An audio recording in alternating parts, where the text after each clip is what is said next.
Welcome to Influential Entrepreneurs, bringing you interviews with elite business leaders and experts, sharing tips and strategies for elevating your business to the next level. Here's your host, Mike Saunders.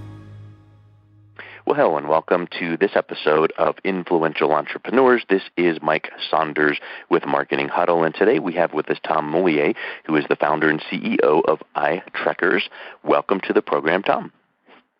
Thanks so much, Mike. I really appreciate it. You're welcome. Hey, well, give us a little bit of background on iTREKKERS, what it is, and how you even came up with the idea to start it up. Sounds great. So iTREKKERS in and of itself is an outdoor adventure company.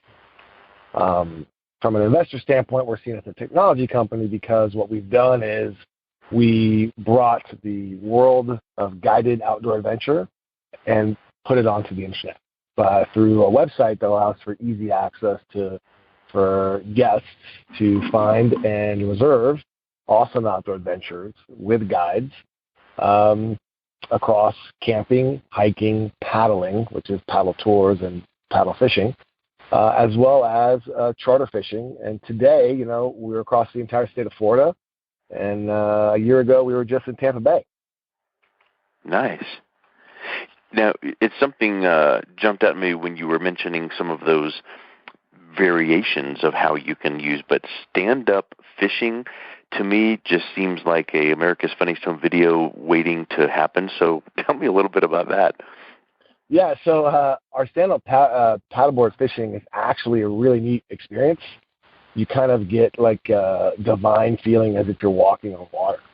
Now, our paddleboards are really wide. And they come with a chair, so you don't always have to be standing up. You sit down as you're getting to your location, and then you can actually stand once you hook a fish and you're fighting it. We've had an ex-Buccaneer football player, Ian Beckles, on our paddleboards before. Not a small man, let me tell you that. I was going to say I don't know him specifically, but I'm sure he's not a 100-pound weakling, so I'm sure that That's a good demonstration of being able to be sturdy and stay afloat. Absolutely, yeah. What's really neat about what we've done is, way back when I realized that, I was on my brother-in-law's bachelor party, and they had booked a fishing charter. And it was a miserable experience. And that's kind of from there that iTREKKERS idea kind of came about. They booked a trip with a specific guide for a specific vessel. We got there. It was a different guide, different vessel. Oh, the other one broke down. We went out, didn't catch any fish, and just the guide was so incredibly rude, and it just made the entire time miserable for everybody. And, the premise of the idea is if we who know what we're doing in terms of selecting guides have a hard time finding outdoor adventures, how does someone who doesn't have any experience find easy access to outdoor adventure? And so that's why we created the company. It was to provide that easy, simple access to the outdoors in the hopes of really making some amazing memories. And the interesting thing, too, is the barrier to entry to a typical, guided tour charter type business, I would think would be very high with, boats and equipment and licensing. But with your model, I would think that it was very simple to get going and makes it very easy to understand that way. So I think that's really neat. And also, did you just happen to have this the stand-up paddleboard kind of concept as it was coming out and blossoming? Because I know it's one of the fastest growing sports out there, right? It is. So, stand-up paddleboarding was actually the third variety of treks that we offered. We started out with charter fishing. In Florida, 25% of the U.S. fishing market is here. So we had easy access to amazing guides who wanted to partner with us. And so, that's what we started with. So we have all the varieties of that. And then we kind of went into the hiking aspect, and then paddle was just a natural addition for us here. It's something that people want to try, kayaking and paddleboarding. and it's also a low-cost entry for us because we're actually providing our own equipment for those treks. And it's something that buying a paddleboard, people don't realize, putting it on your car, getting it out of your apartment, putting it on your car, driving to a location, taking it down, getting it in the water. I mean, paddleboards are heavy. You're looking at, depending on the model, it could be up to 80-pound paddleboard. And then you've got all this stuff that comes with it. And then, once you're done, it's not, oh, great, I'm done. No, you got to do everything all over again. Clean it up, put it back on the car, drive it home. Whereas, for us, a paddleboard tour is $50 a person for a 2-hour tour. That's a really interesting point because I have made that just numerous times to people and even my family members. In fact, literally within the last week, we live in Colorado, and my son saw at the side of one of the neighbors was selling 2 snowmobiles, and he was like, "Ooh, that would be so awesome." And I said, "It would, but let me have you think this way. How many times would we literally take it out in a winter season? And, after the first season, you're really excited, so you take it out more. But then second, third, fourth season, I don't know. What is that number? And then you compare that to the cost to buy them, maintain them, store them, and the hassle factor. Or you go out twice a season and rent them for X, and it's way less hassle and way less cost. And that's exactly what you were saying there. And that same model goes for, let's buy a boat, let's buy a RV. You have to see how much you're going to actually use it.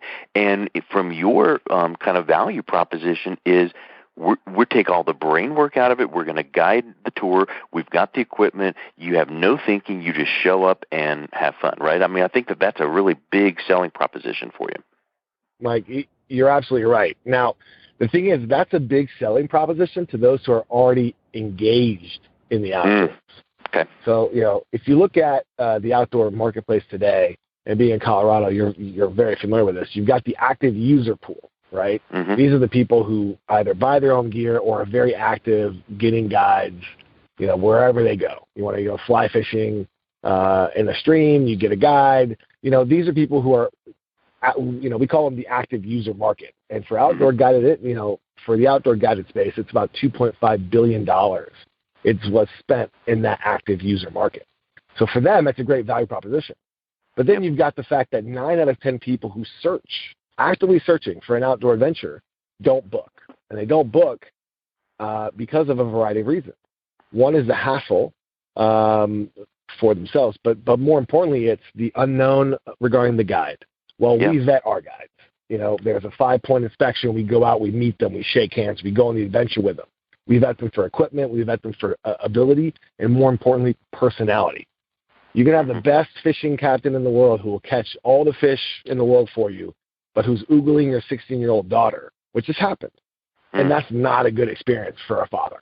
Or, for a mother who's out there and the captain is, chain smoking on the boat in front of her 5-year-old. Those are not good experiences. And so we remove that part of it. But then, so there's the security. People aren't sure about who they're going to get and what they're going to get. Well, we also offer 100% money-back guarantee. If for any reason the guide smelled, okay, you know what? Thank you for informing us of that. Here's your $400 back. Because that's how we're going to have the best possible business, is by making sure we're in tune with what the customer's looking for. Now, that market right there, what we call the active searcher market, that's about $30 billion. But then there's even more.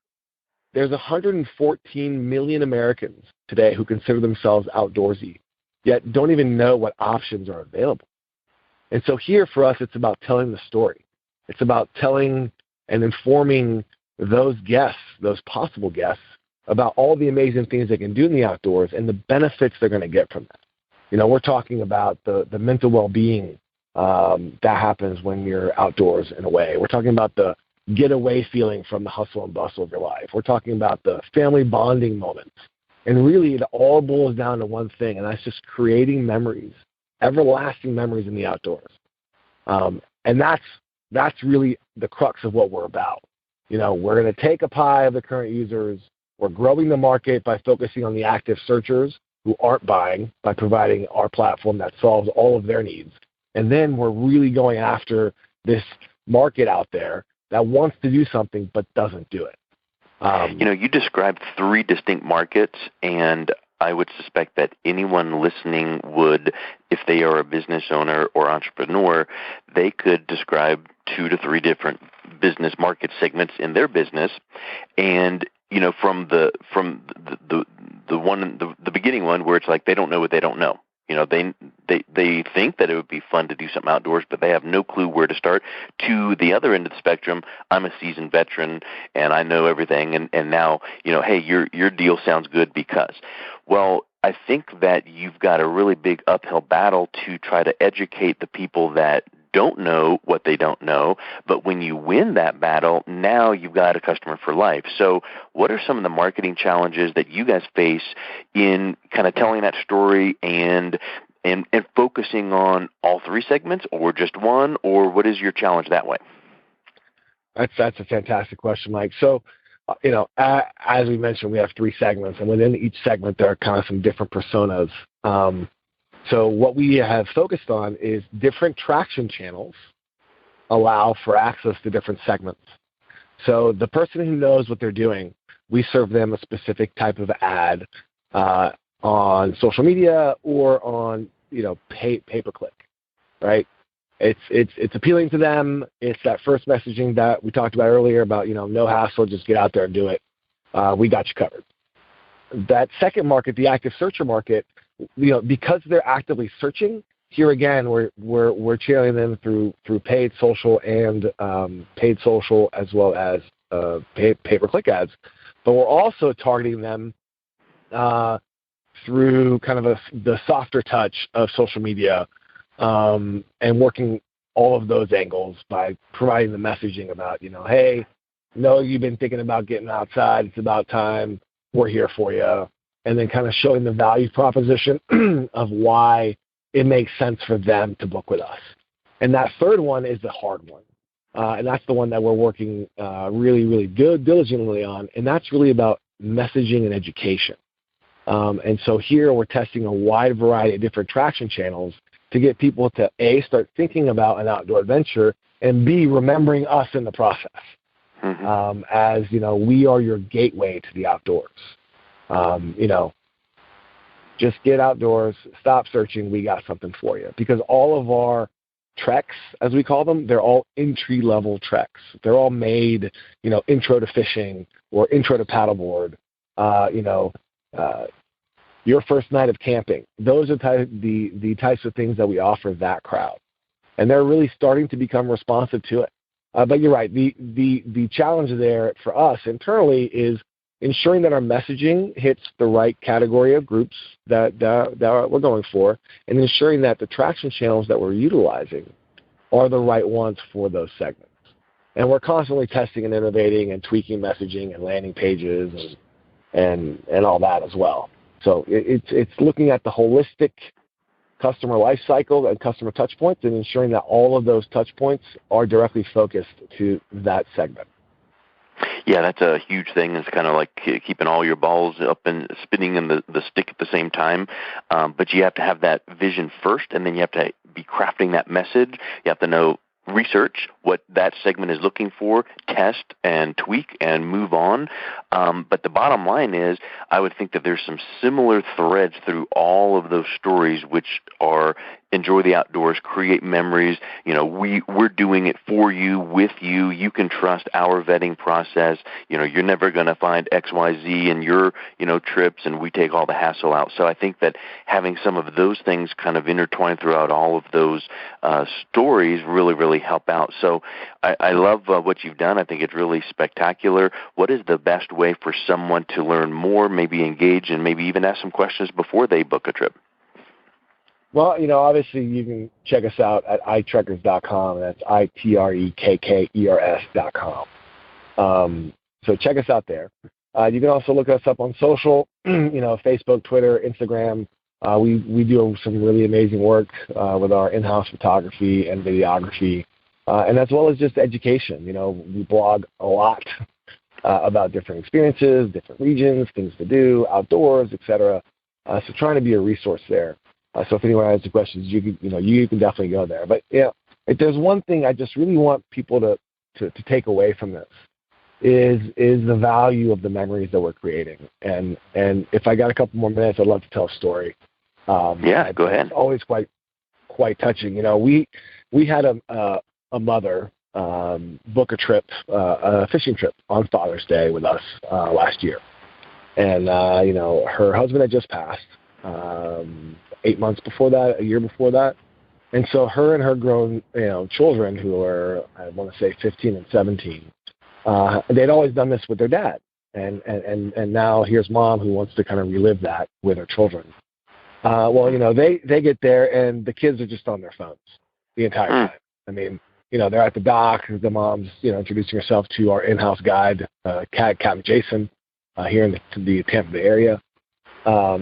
And, you know, they're talking and, you know, they start heading out and the kids don't even look up. I mean, they're on a boat going through some beautiful mangroves and just aren't even paying attention. And they get to the first spot, and the mom casts out, and it's going to be that kind of day. And instantaneously, the rod goes, you know, line goes reeling. Mom's already pulling in a big snook, which is awesome. And she said, you know, starts to have fun. And, yeah, she's disappointed about her kids, but that's okay. Well, you know, the kids start looking up at her third fish. You know, they keep looking up, and they're starting to understand, oh, you know, this might be cool. And then all of a sudden the phones get put down.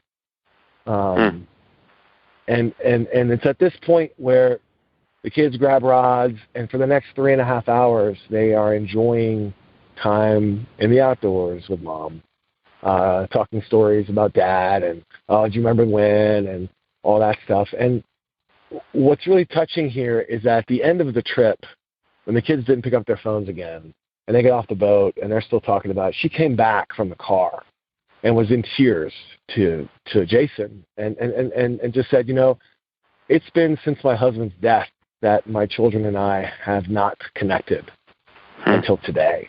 And, you know, this experience is really allowing us now to have a future for our relationship and move on together and blossom together as a family again. And thank you so much. I mean, she's literally crying, and, you know, I got goosebumps going all over my body. But it's those powerful memories that we are here to help create. Because at the end of the day, the more memories that we create in the outdoors, the more people are going to care just that much more about the outdoor environment. You know, while I'm not a tree hugger by any means, I do care tremendously about the beautiful nature that we have and the fact that it's disappearing quite rapidly. And it's because not a lot of people are enjoying it, you know. So maybe they'll think twice about that piece of trash or recycling or whatever that, you know, their little small part that they'll be able to do to continue on this availability of this amazing resource. And that, at the end of the day, is what we're about. You know, yes, we're about trying to make a business work and expanding across the rest of the U.S. in the coming years and the world. But it's all about those memories. I love it. That's awesome. Excellent story. Really sums it up great. And I just really encourage people to take a look at your site. I've loved hearing your journey and your story and wish you all the best. Thank you, Tom, for your time today. Hey, thanks so much, Mike. I really appreciate it. You've been listening to Influential Entrepreneurs with Mike Saunders. To learn more about the resources mentioned on today's show or listen to past episodes, visit www.influentialentrepreneurssradio.com.